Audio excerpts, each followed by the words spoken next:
está el mismísimo abogado de Cristina Fernández de Kirchner, el doctor Carlos Alberto Beraldi. Y las cosas de la vida, más en la vida lo llaman Alberto que Carlos. Es el segundo gran Alberto que tiene Cristina, determinante. ¿Es así, doctor, o no? No sé por qué me puso segundo. Bueno, creo que esta es una cuestión que tendríamos que empezar a discutir. No, hoy es el primero.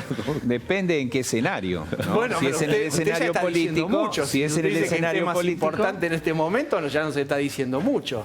Bueno, no sé, vamos a dejar que el tiempo avance y después veremos cuál es el primero. Bueno, muy bien. Al doctor ustedes lo conocen, lo han visto en las fotos y en los videos de Cristina de los últimos 2 lunes, no de hoy, cuando Cristina participó de las audiencias en la causa de vialidad. Podemos ir de menor a mayor.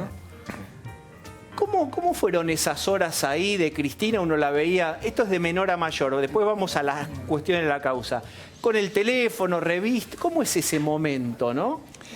Bueno, se trata de una diligencia procesal bastante tediosa porque es simplemente sentarse y escuchar una acusación que ya hemos leído, que ya conocemos, con lo cual las horas se hacen bastante, como decía usted, tediosa. Así que bueno, cualquier actividad que uno puede desarrollar sin esto de dejar de prestar atención a lo que se va leyendo. Y en este sentido, la doctora Kirchner estaba muy atenta, incluso en algunos momentos debo reconocer más atenta que yo, porque me hacía preguntas específicas sobre algunas cuestiones que se estaban leyendo, datos que había en la acusación. Y bueno, así se fueron pasando las horas y bueno, es lo que el código prevé para este primer momento del juicio. Y usted calcula que, esto no sé cuándo sigue, si es el lunes que viene, pero ella asistirá a la próxima audiencia. Yo no conozco cuál es la agenda parlamentaria de la doctora Kirchner. Este lunes hubo una actividad que se había convocado por el jefe del bloque de Unidad Ciudadana, a la que asistían otros legisladores. Y bueno, y se cumplió esa actividad. No puedo descartar lo que vaya a pasar la próxima semana. Es decir, es posible, pero si no tiene una actividad parlamentaria, ella va a estar y va a cumplir, como siempre, con todas las obligaciones. Y usted que... Pero convengamos, esto a manera de contexto, ¿no? Nunca hay actividad parlamentaria los días lunes, en el Senado menos, porque los legisladores vienen recién los martes, con lo cual... se catalogó, se calificó esa reunión como armada o hecha a medida de Cristina para justamente pegar el faltazo en la audiencia de hoy, ¿no? En el caso de Cristina, todas las suposiciones siempre van a ser válidas porque le van a hacer cualquier tipo de conjetura. Lo que yo le puedo decir es que había una actividad que había sido pautada, que la organizó justamente, se organizó a pedido de asociaciones de derechos humanos, y hay una cuestión puntual a analizar, que es el pliego de un juez que va a ser tratado el miércoles. Así que había, digamos, había tela de cortar. El lunes a las 10 de la mañana, digo, como que calzaba perfecto para las intenciones de Cristina de no ir a la audiencia, ¿no? Digo, esto fuera de lo que uno puede llegar a opinar, lo dijo el propio jefe de bloque del peronismo, ¿no? Que parecía como una excusa hecha a medida para Cristina. Bueno, a ver, tenemos alguna foto, ahí estuvo, a ver si lo podemos ver. Tenemos, ahí ese fue, ahí está, la ajustamos como si fuera una diapositiva de 1970. Ahí, podemos ajustarlo, miren ustedes, esto yo no lo hago desde que tenía diapositiva. Bueno, ahí está, incluso está Pino Solanas, bueno, hay... Esos son quienes los acompañaron. Contá qué fueron a hacer. ¿Cuál fue el argumento de la reunión? No, el argumento de la reunión justamente fue para plantear las objeciones que tenía un grupo de integrantes de organizaciones de derechos humanos contra un juez que está, digamos, por ser impulsado por el oficialismo, Pedro Huft, en la Cámara Federal de Mar del Plata. Con lo cual, bueno, el kirchnerismo se va a oponer a este candidato, así que, bueno, fueron a exponer los argumentos para oponerse a este candidato a juez. Bien, doctor, pasamos directamente a, por lo menos para tratar de entender el concepto de la defensa, digamos. ¿Qué piensan ustedes? Usted dijo alguna vez, son 51 obras y se están peritando 5. ¿Verdad? El eje de la defensa sería que tienen que estar todas peritadas, pudo haber un ilícito y Cristina pudo no haber sabido, digamos. Bueno, ¿Cuál es el fundamento ahí? En primer lugar, el fundamento es que Cristina no tendría que estar en este juicio porque no hay ningún elemento de prueba para vincular a la presidencia de la Nación con obras que se desarrollan en la provincia de Santa Cruz. Son obras que, si bien se costearon con fondos nacionales, todas las licitaciones, las adjudicaciones, el control de esas obras se hizo a nivel provincial. Es decir, hay aproximadamente unas 16 instancias administrativas distintas hasta llegar a la presidencia de la Nación. Es decir, esta es una primera cuestión. Más allá de que hubieran o no hubieran algunas irregularidades que tienen que ser analizadas en el juicio, creo que lo que se llama la responsabilidad penal de Cristina está fuera de toda discusión. Ella no es responsable en términos penales por lo que pudo haber ocurrido en la provincia de Santa Cruz. Pero como queremos que se averigüe la verdad, entonces lo que estamos pidiendo es que se haga una investigación seria, como se hace o como debería haberse hecho en cualquier causa. Es decir, se imputan 51 hechos, bueno, investiguemos los 51 hechos. No porque yo piense que va a ser responsable o no de esa prueba, sino porque queremos saber la verdad. Y después hay otra cuestión que también es importante, porque se habla de una concentración de fondos desde el gobierno nacional hacia la provincia de Santa Cruz para financiar estas obras. Y eso no es cierto. Lo que nosotros estamos diciendo es, miren, analicemos cómo se hacía la inversión pública y de manera puntual, en todos aquellos actos que fueron seleccionados por los fiscales, es decir, los decretos de necesidad y urgencia, ver cuál era el porcentaje de esos decretos de necesidad y urgencia que reasignaban fondos para obras de Santa Cruz. Es decir, lo más elemental que se hace en una causa. Yo nunca vi un expediente de estas características que llegue a un juicio oral sin una pericia. Nunca, y tengo alguna experiencia. Ahora, doctor, no aparece... Sí, perdón. Capi. Espera, no, ahí digo, de la primera parte, ¿no? De la falta de responsabilidad objetiva de la presidenta sobre la firma de la licitación. La construcción que hacen los fiscales en la acusación es, por un lado, esto que usted estaba mencionando, de que se destinaron fondos nacionales en cantidad suficiente como para que esos fondos terminaran siendo suficientes justamente para poder satisfacer esas obras. Eso es lo que dicen en la acusación, ¿no? Que claro, también hablan de un armado. Lo que pasa, Hernán, que tienen un planteo tan ridículo que dicen que todo esto se hizo para que el BAES le alquilara los hoteles. Es decir, eso se hizo para que se asignan fondos por miles de millones de pesos para que BAES termine pagando en 7 años 20 millones de pesos. En 7 años, 20 millones de pesos por el alquiler de los hoteles, que en definitiva los tuvo. Bueno, pero eso no se está jugando ahora. Acá está jugando... No, Hernán, no. Ese es el móvil que los fiscales introdujeron dentro de la causa. Si no, no se puede explicar. Dicen, ¿cómo lo van a explicar? ¿Por qué lo beneficiaban a BAES? ¿En qué sentido? Dice, para construir porque decían que por otro lado le iba a devolver el dinero en los hoteles. Es decir, una cosa que es ridícula. Es ridícula. Y tan es ridículo que hoy, cuando escuchaba la tediosa lectura, advertía un dato, que decía que la mayor cantidad de pagos que se le hicieron a BAES fue en el año 2015. Y en el año 2015 ya BAES no alquilaba ningún hotel ni ninguna propiedad de Cristina. Es decir, ni siquiera en eso acertaron. Pero en este juicio lo que están juzgando es el direccionamiento de la obra pública sobre BAES. No se está juzgando Tesur, no se está juzgando los sauces, que eso es otra... Hernán se lo tendría que decir a Polichita y a Maíquez, que fueron lo que escribieron esas 600 páginas. Figura de la acusación, pero no, el cargo de lavado de dinero no va a ser parte de este piensan proceso. Lo contrario. Dígame, ¿y usted qué piensa con respecto a lo que hablamos hace un ratito de los peritajes sobre las 51 obras? Porque si así y todo se detectara que hubo sobreprecios o costos injustificados en una sola, ya para la imputación de fraude alcanza, digo. Pero justamente para que se pueda hablar de una maniobra en escala como para llegar a alguna instancia superior, eso se tiene que repetir con una secuencia de que se haga, diríamos, en todos los casos. Si hay un solo caso en donde ello se produjo, o en 5 casos en donde ello se produjo, bueno, tendremos que ver a los gerentes que controlaban esas obras. Fíjese, Hernán, es tan ridículo, y perdónenme la insistencia, que los gerentes que controlan las obras no están en el juicio. Los gerentes de vialidad no están en este juicio. Están los jefes de ellos.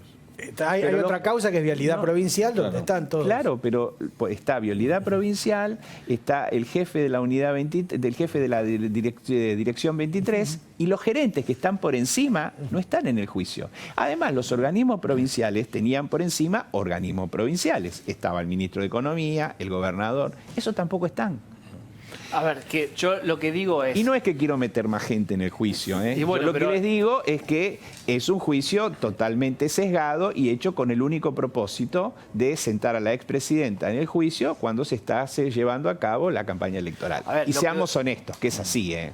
Seamos honestos, no seamos ingenuos. Ahora, así como planteamos ingenuidad, decir, ¿cómo puede ser que el lunes hubo una actividad en el Parlamento cuando nunca hubo actividad? Nunca se lleva a un presidente de la Nación en estas condiciones a un juicio. Pero bueno, es así. ¿Pero por el mero hecho de ser presidente, usted dice? No, yo creo que por el hecho de ser Cristina Kirchner, que indudablemente es una figura política a la cual se pretende desgastar a través de este costado, diríamos, de esmerilarla judicialmente. Ahora, doctor, no se puede obviar que la figura en cuestión en este juicio, el sospechado, es Lázaro Báez. La causa es por una organización que beneficiaba en la obra pública a Lázaro Báez. Anoche, en un programa de televisión, se dio a conocer un audio donde Lázaro Báez reconocía implícitamente de alguna manera que él no era dueño de nada de lo que tenía, sino que era parte del que está arriba. O sea, dio a entender como que era de Néstor Kirchner. ¿Cómo tomaron ustedes de la defensa ese audio? Mire, tengo dos observaciones. La primera es que no entiendo cómo los medios de comunicación, que yo entiendo que son serios, sacan escuchas ilegales y las publican como si eso fuera una cosa, digamos, normal. Nosotros estamos en un Estado de Derecho. Eso es claramente un delito lo que se está cometiendo. Sacar una grabación que supuestamente ordenó un juez, que además dijo que esa grabación estaba destruida y ahora la ponen al aire, me parece que es una cosa totalmente deplorable y en la que deberíamos estar todos los argentinos de acuerdo, ¿eh? No se puede usar grabaciones ilegales ni contra Cristina, ni contra Macri, ni contra usted, ni contra mí. No se puede usar eso. Y además, esto vuelve otra vez a poner el eje de la cuestión en un organismo que está en la Corte, está en la esfera de la Corte, que es la de Judeco, que aparentemente sigue siendo un colador. Hace un año atrás empezaron a reírse con esas grabaciones que decían un insulto que Cristina le dirigía a Parrilli. Lo pasaron hasta el infinito. Y ahora sacan esta confesión, que no sé si es tanta confesión, en donde Báez dice algunas cosas que permitirían sostener... Pero el juez Casanelo le pidió al fiscal Marijuán... Preguntale qué piensa de eso, no estaba diciéndolo. Yo pienso que no tiene ningún valor eso. Para mí... Pero el juez Casanelo, sin embargo, le dio indicaciones al fiscal Marijuán para que investigue ese audio para ver si se incorporaba o no a la causa. Lo voy a corregir sutilmente. Lo único que le dijo Casanelo es, mire, si a usted le interesa, vaya y búsquela. No hizo ninguna valoración. Ahí con respecto a la legalidad o no de las escuchas, digo, me parece que es un tema que es bien interesante porque es uno de los cuestionamientos fundamentales que se hacen desde los afectados, ¿no? Sí. Sobre la legalidad de las escuchas. Hasta donde sabemos hubo una orden judicial por el cual efectivamente ese teléfono del penal se intervino de manera legal, digamos. Su juez ordenó la intervención de ese teléfono. Después las conversaciones que surgieron de ese teléfono, supuestamente, como usted bien dice, fueron destruidas por el juez que ordenó esas escuchas. Ahora, nuevamente Bonadío va y le pregunta al organismo de la Corte encargado de las escuchas si tenía, primero al juez, el juez le dice que no, la destruyó, y después al organismo de la Corte si tenía, y el organismo de la Corte dice, sí, yo tengo ¿Se la guardó? un backup. Un backup. Esas. Dijo, tengo un resguardo de esas escuchas. Bueno, yo creo que están confesando un delito, Hernán. ¿Quién está confesando un delito? Y el que dice, doctor, que tiene un backup. Si el juez, que es el que dispone una intervención, dice que eso se tiene que destruir, el funcionario tiene que destruirlo. No, pero en todo caso, ¿para qué se la guardó la copia? ¿Para llevársela a la mamá? Digo, hasta donde nos consta a nosotros. ¿Y para qué se la guardó? Diga usted. Y bueno, no, hasta tanto el juez ordena la destrucción.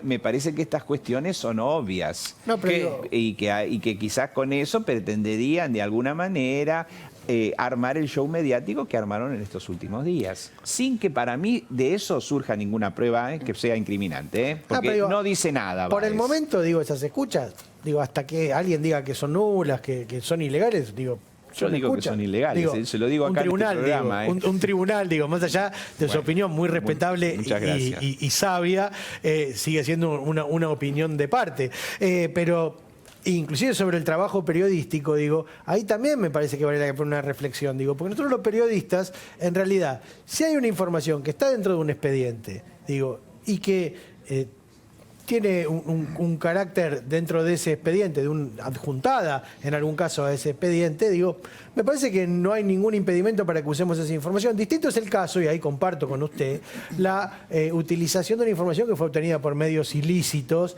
o una información directamente, si yo me la robo, digo, definitivamente eso es censurable, digo. Mire, yo quiero ir un poquito más allá, como lo hice las otras veces que vine. Hace más de un año hubo un editorial muy importante de La Nación, que yo leo todos los domingos, en donde justamente hacía una crítica muy certera y muy aguda sobre el funcionamiento de la DAJUDECO. Justo esto se producía cuando se había asumido Rosenkrantz.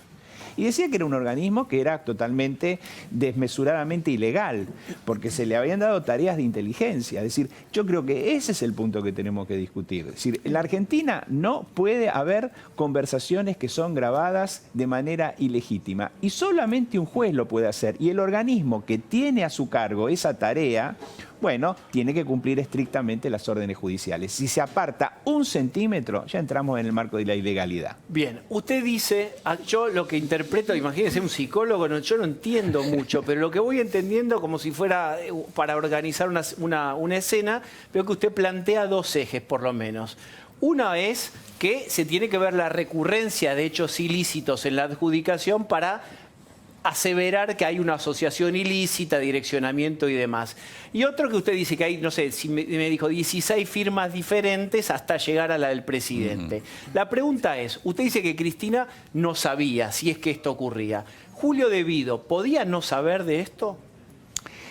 Mire, yo creo que siguen estando demasiado lejos del hecho que se está investigando, porque, insisto, pero son miles de millones de pesos, doctor. ¿Usted cree que este gobierno, que el gobierno anterior que ha sido tan celoso... Yo voy a contestar la pregunta. Sí, dele, sí. Entonces, usted me está diciendo que hay un organismo provincial que es el que llevó a cabo todas estas actividades. Bueno, desde el organismo provincial hasta el ministro siguen existiendo muchas instancias.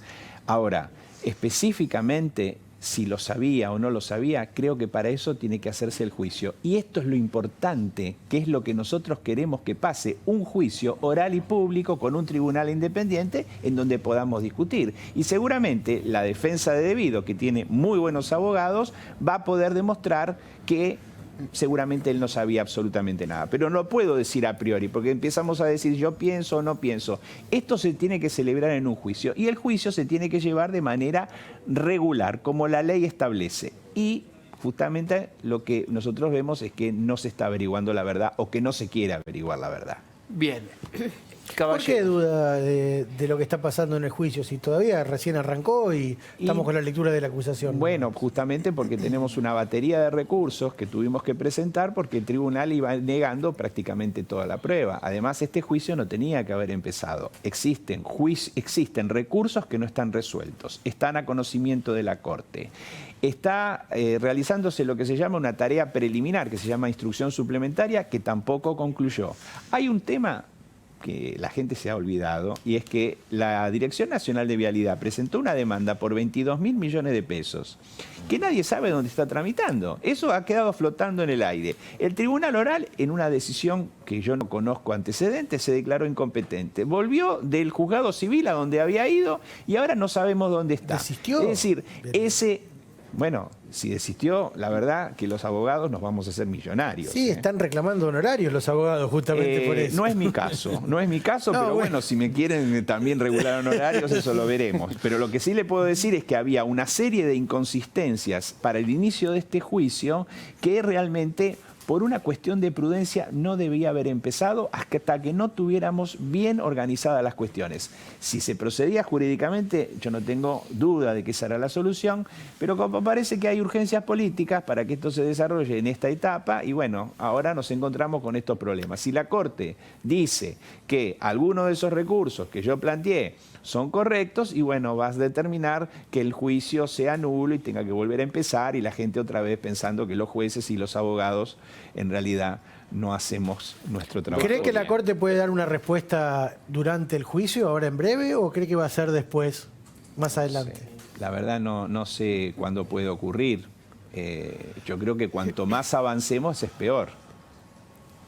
¿Por qué? Perdón, ¿por qué? Y porque cuanto más avancemos, más cuestiones van a tener que ser declaradas nulas, porque esto es como una nulidad previa, es decir, si se hace nulo el inicio del juicio, todo lo que se desarrolla en el juicio termina siendo también inválido. ¿Pero usted lo da por hecho, que ya estamos bajo la figura de la nulidad? No dije eso, dije que había una posibilidad de que la Corte lo hiciera y creo que le dio razonabilidad a mi planteo cuando pidió el expediente. Si no, esto la Corte no lo hace. ¿Y qué le parece a usted que el cacerolazo ese en el medio, esa manifestación medio de irritación de un sector social, pudo haber frenado o modificado algo?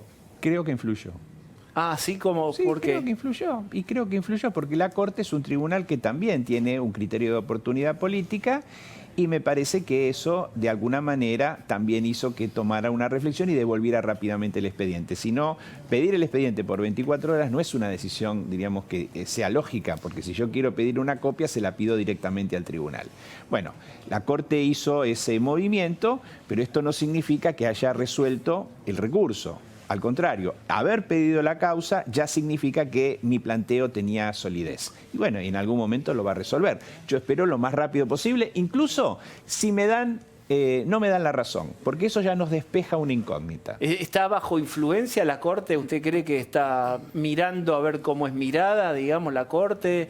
¿Y que es manejable o manipulable por la opinión? Todos los jueces de la Argentina hoy rinden examen frente a la gente y fundamentalmente tienen un gran temor para a los medios de comunicación. Es decir, ¿A Capielo? Cualquiera ¿A Capielo, doctor? No, pero él sube... Los medios, no los periodistas. Pide aumento Capielo enseguida. Capielo es del palo, así que con él no hay problema. Peor todavía. Peor. Me dejan 2, 3... Dale. Una. Sí. ¿Usted cree que Cristina puede ser electa vicepresidenta?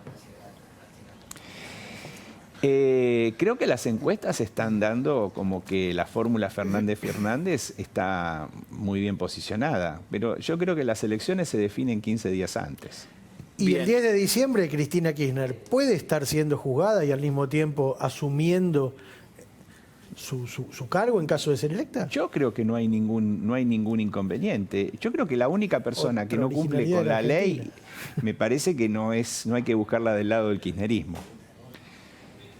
¿Qué? Porque que haga... Y me parece que lo que estamos viendo de un fiscal que hace 2 meses y medio que no se presenta a una citación, me parece que eso es grave y ahí está mostrando que hay un entorpecimiento con la acción de la justicia. Cristina cumplió siempre. Y si cumplió siempre, si llegara a ser electa vicepresidente, va a cumplirlo todavía más. ¿Y usted qué piensa de esa hipótesis que salió a circular o a dar vueltas de un potencial indulto de Alberto a Cristina? No, eso es una cosa totalmente ridícula y malintencionada y además no está en la cabeza de nadie que vaya a pasar eso. Porque creemos que los juicios van a terminar como corresponde. ¿Pero técnicamente es posible? Yo creo que no. Yo creo que no debería hacerse un gobierno no se puede autoindultar. Eso ya pasó en la Argentina en otra época y eso fue declarado nulo. Que cuente a usted, porque hay gente que no sabe, hay gente que está votando del año 2000, 2001, recién nacidos. ¿Cuándo fue eso? Y mire, en algún momento son cosas distintas. El gobierno militar se quiso autoamnistiar y eso fue analizado durante la democracia por los jueces que habían llegado en ese momento a la Cámara Federal y eso se declaró nulo. Y además me parece que la Constitución, después de la reforma del año 94, también tiene ciertas disposiciones que hacen que los delitos de corrupción no deban ser indultados. Además, Argentina ha firmado convenios internacionales en donde justamente se compromete a sancionar este tipo de cosas. Pero no me quiero extender más sobre esta hipótesis porque realmente yo pienso que es totalmente impracticable. Bien. Ahora, ¿y doctor qué piensa? Por ejemplo, lo meto al otro Alberto, al menos importante. ¿Por qué cuando... Me cae bien usted, Cuando Alberto Fernández hace muy poquito en una entrevista dijo que va a tener que revisar públicamente las sentencias. Incluso creo que enumeró también al juez Ercolini, que si no me equivoco fue el que instruyó en este caso, ¿no? Bueno, yo creo que justamente a lo que se está refiriendo es al control interno que tienen las sentencias dentro del Poder Judicial y en donde la Corte creo que va a cumplir un factor, digamos, un papel muy importante. Y después estará el Consejo de la Magistratura. Me parece que esos son los canales naturales con los que se revisan las sentencias, no otros. No hay juicio popular. Pero para eso no hace falta cambiar de gobierno, doctor. Se pueden hacer, digamos, con sentencia con un gobierno de Cambiemos también. Yo no dije que haya que cambiar el gobierno. No, él citaba lo que dijo Alberto Fernández, que en caso de ganar la presidencia habría que revisar la sentencia. No, yo no sé, ¿lo dijo así en esos términos? No, bueno, no sé, habría que preguntárselo al otro Alberto entonces. Yo tengo una más simplona, digamos, hablamos de la causa, de las impugnaciones, de la parte más técnica. En definitiva, hay mucha gente que lo que ve es que hay un señor Lázaro Báez que era empleado de un banco y, digamos, con la varita mágica aparece ese 10, 15 años después con 300.000 hectáreas, una flota de 1.000 vehículos entre autos particulares de lujo y máquinas de vialidad. ¿Cómo se explica eso? Yo creo que esa es una pregunta que le tienen que hacer a Lázaro Báez. Yo no puedo explicar cuál es el desarrollo patrimonial de él. Yo sé que él desarrolló distintas empresas, ha sido socio de distintas personas, entre esos la familia de Macri. Es decir, que ha desarrollado sus negocios. ¿Cómo los desarrolló? Bueno, es lo que se está investigando. Porque acá sobreprecios, dicen del 65, direccionamiento y cobranza. Y todo el mundo dice, el primero de cada mes nadie cobraba y cobraba a Lázaro. ¿No? Esa es la acusación. Esa es la acusación, eso es lo que se va a investigar si efectivamente ¿Usted pone las manos en el fuego por Lázaro? En esta cosa deportiva de poniendo manos en el fuego de personas. No, esa expresión de poner las manos en el fuego yo creo que no tiene ningún sentido. Yo simplemente, como me decía Hernán, yo soy un abogado, puedo dar opiniones. Yo creo que hay que ir a un juicio y en ese juicio ver todas las explicaciones. Por el momento, Lázaro es inocente. Cuando llegue el juicio al final y una sentencia determine sobre la base de todas las pruebas de que todas esas cosas son ciertas, bueno, ahí tendremos que decir cuál es la solución judicialmente establecida. ¿Había algún reclamo de que Cristina no saludaba a Julio De Vido, como que no se quería cruzar? No sé, esto es más peluqueril, si usted quiere, pero siempre lo peluqueril es interesante. Sí, pero no es mi rubro ese. Bueno, salió bien de la pregunta. ¿Alguna cosa más? Pero sin embargo se los vio distantes en estas audiencias cuando estuvieron juntos. Yo saludé a todos. No, usted no, a la doctora. Puede ser una cuestión de ubicación, pero la verdad que no. Estábamos en la última fila. ¿Lo eligieron ustedes la última fila? No. Cuando nosotros llegamos al juicio ya eran los lugares que teníamos asignados. Estaba la lista, había un grupo adelante y nos sentamos ahí. Doctor Beraldi, usted ha sido muy gentil de charlar con nosotros, que somos varios y le imponíamos por todos lados. De verdad, valoramos eso. Está Toti Flores, hablamos del plan I, vieron, le cortaban por todo el abecedario. Ahora la Y, puede más, la colectora, con Toti Flores, ya venimos.